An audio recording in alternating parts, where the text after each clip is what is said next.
After Simpatico came out in April, Universal, who were our former record label, approached us if they could do what they were calling a real definitive from every record label that we'd been on in the past and stuff. So the stuff that was on Universal, stuff that was on Beggars Banquet, and our first single, Indian Rope, which was on an independent label called Dead Good. And they just wanted to do what they were calling the definitive package, and we just thought it was,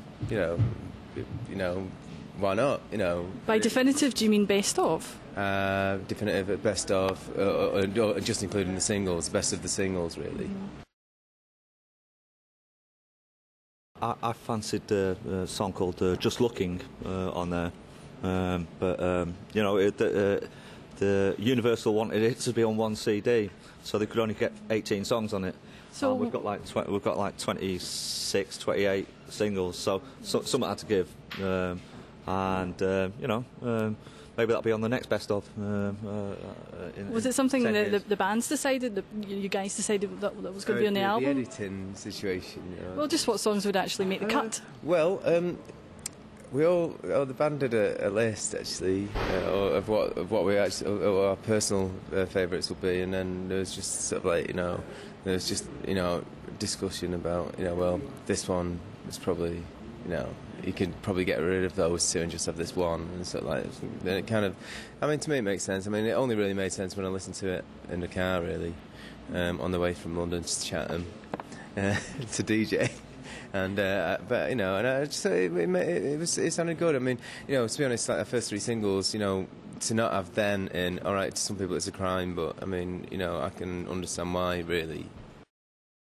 I remember when we first did Tea in the Park. It must have been like about 1995, and it was really hot summer that year. And when we came on, I just remember this huge dust cloud coming up of excitement from coming from the crowd, and that's a lasting memory for me. But always sort of like the Charlatans, always great crowd in there, and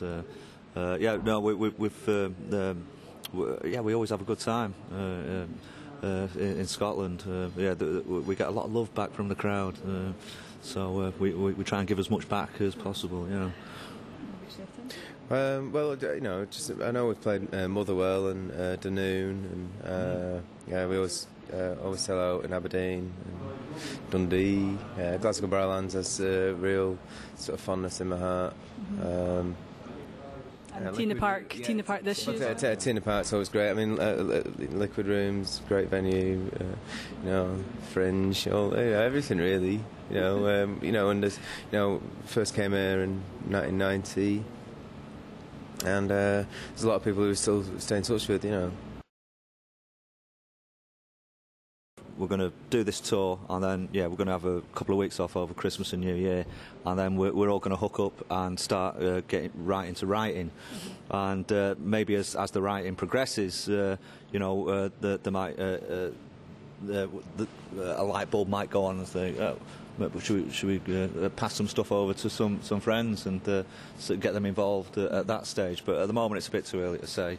But we're always up for trying a few collaborations out, and we never rule it out.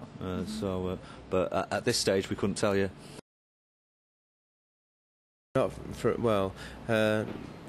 plans really. But I think the plan is after Christmas start straight on the next Charlatans record, to write in January and February, and then April, May. No. Well, I missed a month out. March and April to record. So when we first started, we thought it would last for 6 months. Really, we had an idea of how to sort of avoid being sort of branded as a certain type of band, but we didn't have any idea that it was going to work. But. From that branding, you say that you are now sort of one of the iconic bands. You must be quite proud of that, from that achievement. Yeah, from being little runts, yeah. I really like the Rumble strips, found them on MySpace. Heard that, we're in Vince Vincent and the Villains, sort of really like the sound, actually. Quite a nice 80s sort of Dexys sound. quite like that. Quite like we love new bands really in general. Anything that's in the anime.